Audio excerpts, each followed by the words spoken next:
South Africa, the 1st of September 2017, 11:59 by Alex Patrick. File photo. He, the father, was very casual.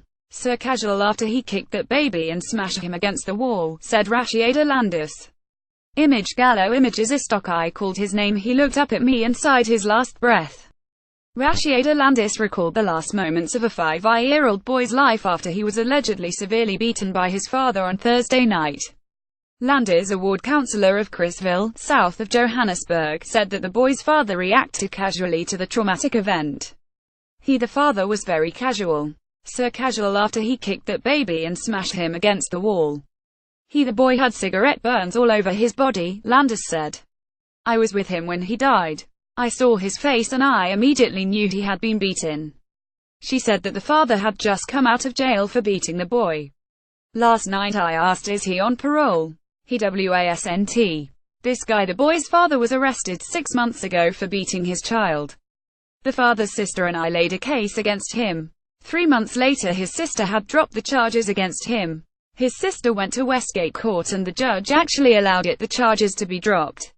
The counsellor, who also works as a social worker in the area, said that the boy's father had been a drug addict but was drug-free while in prison. She said that the man also had a 3-year-old daughter who told Landis how her brother was beaten. I want to get into how and why he did what he, the father, did. He, the father, sat there and rubbed the child's foot and told me the child would be okay by that time the boy was already dead, Landis said.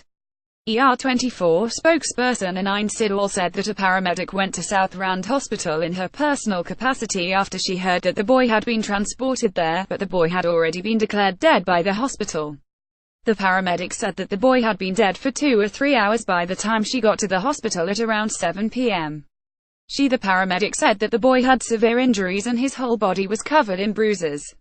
Siddall said that the paramedic suspected that the boy died of internal bleeding.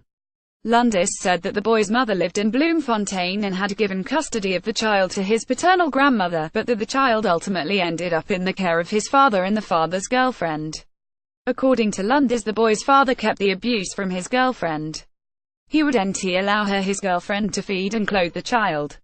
He did everything himself. It was only last night, Thursday, when she, the girlfriend, saw the boy's beaten face that she called the neighbors. By the time the neighbors called me, her voice trailed off as she recalled the memory. You must see his little body broken. The neighbors called me saying he was having a fit. In my many years of doing community work, this is the first time I broke down. I helped him the first time, but I couldn't help him this time. I am shattered, angry, and I feel let down by justice system. It is murder. Landis said that she would need to get counseling herself. The first time the baby was beaten, I grabbed him and ran with him to the police. Afterwards he said to me, Auntie, when everything is over, can you come fetch me? I never got to see him again before last night. The boy's father has been arrested.